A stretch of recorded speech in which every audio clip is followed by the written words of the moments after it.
नमस्कार, आवाज समाचार में आपका स्वागत है। मैं हूं मनोज श्रीवास्तव। खबरों की शुरुआत करते हैं हेडलाइंस के साथ।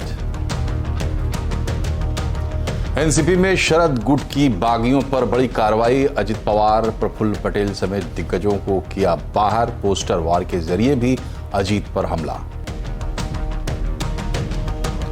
राजस्थान में गहलोत और पायलट में समझौते पर दिल्ली में बड़ा मंथन। कहा मिलजुल कर दोनों लड़ेंगे साथ, नहीं होगा कोई मुख्यमंत्री पद का चेहरा। यूसीसी पर देश में माहौल गर्म। मुस्लिम पर्सनल लॉ बोर्ड ने किया विरोध। कहा अल्पसंख्यकों को रखा जाए अलग। डीएमके भी यूसीसी के खिलाफ। मध्य प्रदेश सीधी कांड के पीड़ित और उसके परिवार से मिले मुख्यमंत्री शिवराज सिंह चौहान। भोपाल में पैर धोकर पीड़ित का किया सम्मान। आरती उतारकर अपने हाथों से खिलाया खाना। बाजार में तेजी का जोश जारी। Sensex Nifty mid cap record ऊंचाई पर बंद। ऑटो, फार्मा, मेटल में बढ़त, लेकिन आईटी में दबाव। सेंसेक्स 340, निफ्टी करीब 100 अंक चढ़कर बंद। खट्टर सरकार ने हरियाणा में अविवाहितों को दी सौगात। 45 से 60 साल के अविवाहितों को मिलेगा करीब 2800 रुपए का मासिक पेंशन। सीएम ने किया ऐलान। पहाड़ से मैदान तक भारी बारिश का कहर। अगले 5 दिन महाराष्ट्र और गोवा में भारी बारिश। आईएमडी ने जारी किया ऑरेंज अलर्ट।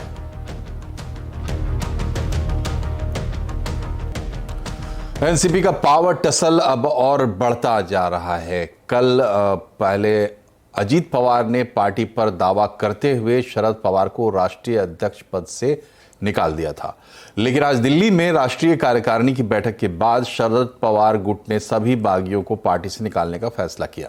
इसमें अजीत पवार, प्रफुल्ल पटेल, सुनील तटकरे समेत कई दिग्गज शामिल हैं। इससे पहले आज दिल्ली में शरद पवार के घर पर बैठक हुई। उसमें कुल 25 सदस्यों ने हिस्सा लिया।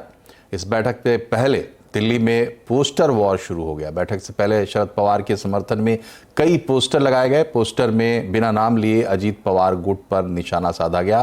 पोस्टर बाहुबली फिल्म से लिया गया है, जिसमें कटप्पा को बाहुबली पर पीछे से वार करते हुए दिखाया गया है। एनसीपी में दो फाड़ होने और अजीत पवार गुट के सरकार में शामिल होने के बाद पहली बार महाराष्ट्र में सीएम एकनाथ शिंदे ने इस मामले पर बयान दिया है। सीएम शिंदे का कहना है कि अजीत पवार पीएम मोदी से प्रभावित थे और इसीलिए वो विकास कार्यों से प्रभावित होकर बीजेपी गठबंधन की सरकार में शामिल हुए हैं। हमारी जो भूमिका है, हमारी सरकार बनाते वक्त हम बाला साहब के विचार वाली विचारधारा को आगे ले जा रहे हैं, हिंदुत्व की विचारधारा को आगे ले जा रहे हैं, उसी के साथ विकास को जोड़ रहे हैं। और पिछले साल में इतने बड़े पैमाने पर विकास हुआ है इस राज्य में कि वो अजीत दादा ने खुद ही स्वीकृत किया है कि ये विकास भी हुआ है और विकास को हम साथ दे रहे हैं। और राज्य में डबल इंजन की सरकार जो हम कहते हैं, अजीत दादा के भी वही विचार है। तो इसीलिए वो साथ में आए हैं और आगे तो और काम होगा, मजबूती से काम होगा। शरद पवार के साथ विपक्षी दलों की एकता भी नजर आने लगी है। अजीत पवार ने शरद पवार के रिटायरमेंट पर सवाल उठाए थे, जिस पर लालू यादव ने अजीत पवार को निशाने पर लिया। उन्होंने कहा कि अजीत पवार कौन होते हैं रिटायरमेंट के लिए कहने वाले। लालू यादव ने कहा कि राजनीति में कोई बूढ़ा आदमी रिटायर नहीं होता। शरद पवार भी मजबूत नेता है जी। ये भतीजा का क्या असर है? सर, भतीजा कह रहा है कि आप बूढ़े हो गए, रिटायर हो जाइए। उनको कहने से रिटायर हो जाएंगे। वो बूढ़ा आदमी रिटायर होता है करके, राजनीति में रिटायर नहीं होता। जयपुर में गहलोत और पायलट गुट की लड़ाई पर आज दिल्ली में आला कमान ने फैसला लिया है कि दोनों मिलकर एकजुट होकर आने वाले विधानसभा चुनाव लड़ेंगे और कोई भी चेहरा मुख्यमंत्री पद के लिए सामने नहीं किया जाएगा। दिल्ली में कांग्रेस आला कमान के साथ बैठक में यह प्रस्ताव पारित किया गया कि सभी मिलकर विधानसभा चुनाव लड़ेंगे। पार्टी के जनरल सेक्रेटरी केसी वेणुगोपाल ने कहा कि मुख्यमंत्री, प्रदेश अध्यक्ष समेत राजस्थान के 29 नेताओं ने बैठक में हिस्सा लिया। बैठक में इस बात पर सहमति बनी कि अगर सभी लोग मिलकर लड़ेंगे तो कांग्रेस विधानसभा चुनाव जीत जाएगी। विधानसभा चुनाव के लिए उम्मीदवारों का चुनाव जीतने की क्षमता के आधार पर किया जाएगा और सितंबर के पहले सप्ताह में पार्टी उम्मीदवारों की लिस्ट भी जारी कर दी जाएगी। लेकिन सचिन पायलट ने क्या कहा और सभी लोग मिलजुल कर चुनाव लड़ेंगे, राज्य में दोबारा से कांग्रेस की वापसी होगी, ये कहा सचिन पायलट ने। सभी मुद्दों पर हम लोगों ने डिस्कशन किया, बड़े खुले दिमाग से किया और मुझे बताते हुए खुशी है कि सभी लोगों ने ये कॉन्फिडेंस व्यक्त किया है कि हम अगले कुछ महीनों में मेहनत कर कर अपनी सरकार को रिपीट कर सकते हैं। और हमें लगता है कि राजस्थान में राजस्थान के अंदर जो मुद्दे हैं उन पर हमारी सरकार ने भी काम किया है। हमारी पार्टी कार्यकर्ता बहुत मुस्तैदी से उन सब पॉलिसीज को, प्रोग्राम्स को धर पर लेकर जाएंगे। हमारा संगठन, हमारे नेता, हमारे विधायक, मंत्री सभी लोग मिलजुल कर काम करेंगे। और जैसा मैं हमेशा कहता आया हूं, हम सबका ध्येय ये है कि कैसे दोबारा कांग्रेस की सरकार राजस्थान में बनाए। मध्य प्रदेश, छत्तीसगढ़, राजस्थान 2018 में तीनों स्टेट्स में कांग्रेस पार्टी जीती थी। इस बार पुनः वही होने वाला है, भारी बहुमत से हम लोग सरकार बनाएंगे और उसके पश्चात 2024 का जो लोकसभा चुनाव होगा उसका भी फर्क इस वक्त पड़ेगा। और इस बैठक में क्या क्या हुआ जानने के लिए चलते हैं पल्लवी घोष के पास। पल्लवी, बताएं, आज अहम बैठक थी, गहलोत और पायलट कैंप को मिलाकर चलने की बात हुई है, क्या कुछ डिटेल मिले हैं आपको बैठक के बारे में? देखिए, राजस्थान में माथापच्ची काफ़ी दिनों से चल रही है। एक तरफ अशोक गहलोत हैं जो इस बात से नाराज़ हैं कि सचिन पायलट इस तरह से बगावत क्यों करते हैं, और उनका दावा ये रहा है कि उनकी जो भी यात्रा रही हो, उनका जो भी प्रोटेस्ट रहा हो, उसका नुकसान कांग्रेस को भुगतना पड़ेगा क्योंकि इससे बीजेपी सशक्त होती है। लेकिन उधर सचिन पायलट की कैंप की माने उनका कहना ये है कि हमने 4.5 साल सचिन पायलट ने मेहनत की थी, उसके बाद ये बात कहा गया था कि उनको मुख्यमंत्री बनाया जाएगा, लेकिन उनको नहीं बनाया गया। उनके खिलाफ बहुत सारे बयानबाजी भी हुए। अशोक गहलोत ने उनको पर्सनल अटैक्स उनके ऊपर किया। तो सचिन पायलट काफ़ी करीबी माने जाते हैं। लेकिन सचिन पायलट से इस बात की भी कुछ लोगों की नाराज़गी है कि करीब 2 साल पहले उन्होंने जिस तरह का रिबेलियन किया था उसका फ़ायदा बीजेपी को मिला था, और क्या वो रिबेलियन बीजेपी के सहमति से या उनके मदद से भी हुई थी। लेकिन फिलहाल कांग्रेस पार्टी की एक नहीं कई बैठकें हो चुकी है और एक में तो राहुल गांधी खुद शामिल थे, और उसके बाद ये तय किया गया है कि मुख्यमंत्री का चेहरा कोई भी नहीं होगा। राजस्थान में चुनाव वो लड़ेंगे। उनको इस बात का विश्वास है कि अगर सब एक साथ होकर लड़े तो उसमें शायद कांग्रेस पार्टी की जीत भी होगी। किसी को भी मुख्यमंत्री का दावेदार या चेहरा नहीं बनाया जाएगा। और साथ ही साथ सचिन पायलट का सबसे बड़ा जो डिमांड रहा है कि वसुंधरा राजे सिंधिया के कार्यकाल में जो पेपर लीक का इशू हुआ था, इसके खिलाफ कोई एक्शन नहीं लिया गया।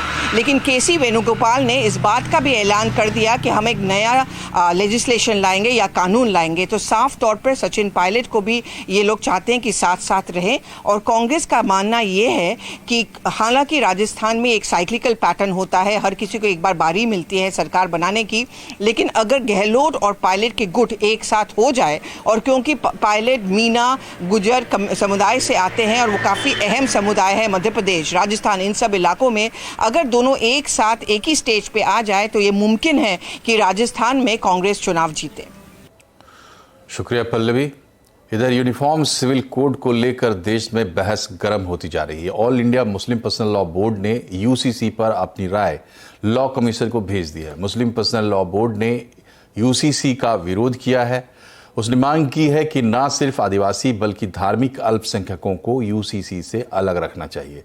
मुस्लिम पर्सनल लॉ बोर्ड ने कहा है कि ऐसा लगता है कि इतना बड़ा मुद्दा सिर्फ जनमत संग्रह कराने के लिए इसे पब्लिक डोमेन में जारी किया गया है। मुस्लिम पर्सनल लॉ बोर्ड ने लोगों से भी इसका विरोध करने की अपील की है। इधर एआईएडीएमके के बाद अब डीएमके ने भी यूसीसी का विरोध किया है। एआईएडीएमके ने कहा है कि यूसीसी से अल्पसंख्यकों के धार्मिक अधिकार प्रभावित होंगे। वहीं डीएमके ने कहा है कि बीजेपी यूसीसी को गैर बीजेपी राज्यों के खिलाफ इस्तेमाल करना चाहती है। और देश में यूसीसी को लेकर क्यों मचा है घमासान, और यूसीसी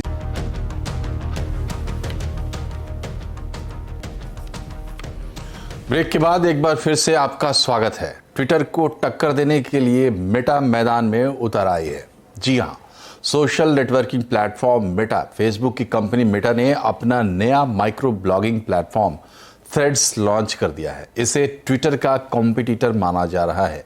कुछ यूजर्स इसे ट्विटर किलर भी कह रहे हैं। इससे जकरबर्ग और एलन मस्क के बीच जोरदार टक्कर की बात भी सामने आ रही है। ज़्यादा जानकारी के लिए हमारे साथ जुड़ी हैं शिवानी घरत। बताएं शिवानी, क्या कुछ चल रहा है ट्विटर और थ्रेड्स के बीच? काफी इंटरेस्टिंग है इनफैक्ट रिस्पॉन्स थ्रेड्स का। मार्क जकरबर्ग ने इनफैक्ट और मेटा कह रही है कि केवल 4 घंटे में कई सारे ढेरों मिलियन 5 मिलियन इनफैक्ट फॉलोअर्स या सब्सक्राइबर्स डाउनलोड्स आप कह सकते हैं वो थ्रेड्स पर आए थे। 5 million downloads with in 4 hours is a big figure in itself. और ट्विटर के जिस तरह से ट्रबल्स खत्म ही नहीं हो रहे थे उसमें टक्कर देने के लिए ये नया थ्रेड्स आया है। लुक एंड फील अगर आप देखें इस प्लेटफॉर्म की हूबहू ट्विटर की तरह ही है जिस तरह से हम ट्वीट करते हैं, लेकिन हाँ कुछ डिफरेंसेस है दोनों प्लेटफॉर्म्स में। अभी आपको बता दूं कि 500 कैरेक्टर तक लंबे थ्रेड्स आप बिल्कुल इनफैक्ट थ्रेड्स पर लिख सकते हैं चीजें, लिंक, फोटो, वीडियो, अलग अलग चीजें आप शेयर कर सकते हैं। इसी के साथ साथ 5 मिनट तक के लंबे वीडियोस भी आप शेयर कर सकते हैं, which is a great blessing. Communities create कर सकते हैं, ट्रेंडिंग टॉपिक्स वगैरह पर चर्चा कर सकते हैं। इसी के साथ साथ 16 साल से कम एज के यूजर्स है उनकी प्रोफाइल प्राइवेट रहेगी इस थ्रेड्स प्लेटफॉर्म पर। इंस्टाग्राम पर आपने जिन जिन लोगों को ब्लॉक किया है और कई ट्रोल्स वगैरह become a nuisance on the social media platforms, ये सभी इनफैक्ट इन प्लेटफॉर्म्स पर इस प्लेटफॉर्म पर ब्लॉक रहेंगे। अभी एंड्रॉइड और iOS यूजर्स इसे सिंपल तरीके से डाउनलोड कर सकते हैं एप्पल के ऐप स्टोर पर या फिर गूगल प्ले स्टोर पर जाकर। इसी के साथ साथ आपको इमीडिएटली प्रॉम्प्ट होगा जैसे ही आप थ्रेड्स डाउनलोड करेंगे, इंस्टॉल करेंगे कि आप इंस्टाग्राम यूजर है तो थ्रू इंस्टाग्राम आप इनफैक्ट इसका इस्तेमाल कर सकते हैं। इंस्टाग्राम यूजर नहीं है तो कोई प्रॉब्लम नहीं है, आप एक अलग से लॉगिन क्रिएट करके थ्रेड्स में लॉगिन कर सकते हैं। अभी आपको बता दूं कि बेसिक डिफरेंस दोनों प्लेटफॉर्म्स में पोस्ट पढ़ने की लिमिट है, पोस्ट पढ़ने की लिमिट थ्रेड पर नहीं है। इसी के साथ साथ पेड ब्लू सब्सक्रिप्शन, इंस्टाग्राम पर अगर आप ब्लू टिक्ड है तो यहां पर अपने आप थ्रेड्स पर ब्लू टिक हो जाएंगे when you log in to Threads. इसी के साथ साथ अनवेरिफाइड यूजर्स के लिए 280 कैरेक्टर्स की लिमिट है, सभी के लिए इनफैक्ट 500 कैरेक्टर्स की लिमिट फिलहाल आपको थ्रेड्स पर मिलेगी। अभी यहां पर अनवेरिफाइड बिना ब्लू टिक के यूजर्स के लिए 2.20 सेकेंड्स की लिमिट है, इनफैक्ट 2 मिनट 20 सेकेंड्स की लिमिट है। 5 मिनट तक का लंबा वीडियो आप थ्रेड्स पर अपलोड कर सकते हैं। तो ये डिफरेंसेस है इन दोनों प्लेटफॉर्म्स पर। और जैसे मैंने कहा कि कई सारे फटाफट डाउनलोड्स हुए हैं इस प्लेटफॉर्म के लिए और कई इंटरेस्टिंग बातें भी हो रही है, सोशल मीडिया प्लेटफॉर्म्स पर लोग इसे डिस्कस भी कर रहे हैं। थ्रेड्स पर सबसे पहले क्या किया जाए इसको भी कई लोग एक्सप्लोर कर रहे हैं। तो मेटा की इनफैक्ट जबरदस्त टक्कर है और इनफैक्ट वो जो स्पाइडरमैन की फोटो मार्क जकरबर्ग ने शेयर की थी, that has also been a topic of discussion अलग अलग प्लेटफॉर्म्स पर। शुक्रिया शिवानी। और सोशल मीडिया इन्फ्लुएंसर्स पर अब सवाल भी उठने लगे हैं। सरकार भी गाइडलाइंस लाने की तैयारी कर रही है। इन्फ्लुएंसर्स पर कितना भरोसा किया जाए और क्या देखकर, आज कंज्यूमर अड्डा में इसी पर होगी बड़ी चर्चा शाम 7:57 पर।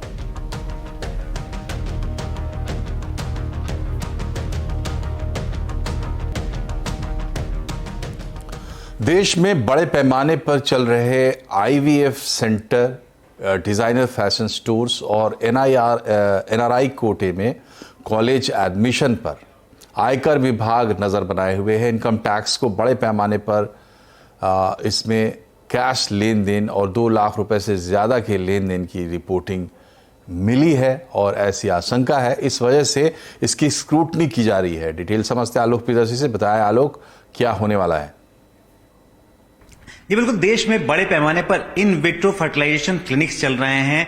इनको लेकर इनकम टैक्स डिपार्टमेंट की खास नजर है। इसके अलावा जो इनकम टैक्स डिपार्टमेंट है वो डिजाइनर जो फैशन स्टोर्स हैं और साथ ही साथ जो मेडिकल कॉलेजेस जहां पर NRI कोटे में सीटें दी जाती हैं, इन सब पर भी इनकम टैक्स काफी खास नजर रख रहा है। जो हमें CNBC आवाज को जानकारी मिली है सूत्रों के मुताबिक, उसमें बताया गया है कि जो ये खास तौर से ये एरियाज हैं, यहां पर बड़े पैमाने पर नकदी का प्रचलन है। नकदी के जरिए हाई वैल्यू ट्रांजेक्शन किया जा जा रहा है, और जो 2 लाख के ऊपर नियम यह है कि ऑनलाइन ट्रांजैक्शन होना चाहिए, उसको फॉलो नहीं किया जा रहा है। और साथ ही साथ ये जो ट्रांजैक्शन हो रहे हैं उसके बाद जो इनकम है इन तमाम एंटिटीज की और जो आयकर रिटर्न है उसमें बिल्कुल मिसमैच है। लिहाजा इनकम टैक्स डिपार्टमेंट ने अपने अधिकारियों को स्पष्ट निर्देश दिए हैं कि इन तमाम जो सेक्टर हैं, चाहे वो IVF क्लिनिक्स हों, चाहे वो जो डिजाइनर फैशन स्टोर्स हैं जहां पे महंगी महंगी घड़ियां और बड़े बड़े एक्सेसरीज बिकते हैं, और इसके अलावा जो मेडिकल कॉलेजेस हैं जहां पर NRI कोटा में एडमिशन दिए जाते हैं, इन पर वो खास नजर रखें, इनकी स्क्रूटनी भी करें। इसके अलावा जो सेंट्रल एक्शन प्लान है इनकम टैक्स डिपार्टमेंट का, उसमें इस बात को भी कहा गया है कि जितने भी अधिकारी हैं अगले साल के लिए 10% जो नए टैक्स फाइलर्स हैं उनमें इजाफा करने पर ध्यान दें, क्योंकि देखा जाए तो पिछले साल 7.8 करोड़ लोगों ने इनकम टैक्स रिटर्न भरा था, और जो टारगेट था वो भी पिछले साल का ज्यादा था, लेकिन इस बार 10% का टारगेट रखा गया है कि 10% नए जो टैक्स फाइलर्स हों वो इस बार जुड़ने चाहिए, और इस बारे में इनकम टैक्स डिपार्टमेंट के अधिकारियों को खासतौर से निर्देश दे दिए गए हैं। शुक्रिया आलोक, और इसी के साथ बुलेटिन में फिलहाल इतना ही, लेकिन खबरों पर अपडेट रहिए और जुड़े रहिए CNBC आवाज से ट्विटर, फेसबुक और YouTube के जरिए। नमस्कार।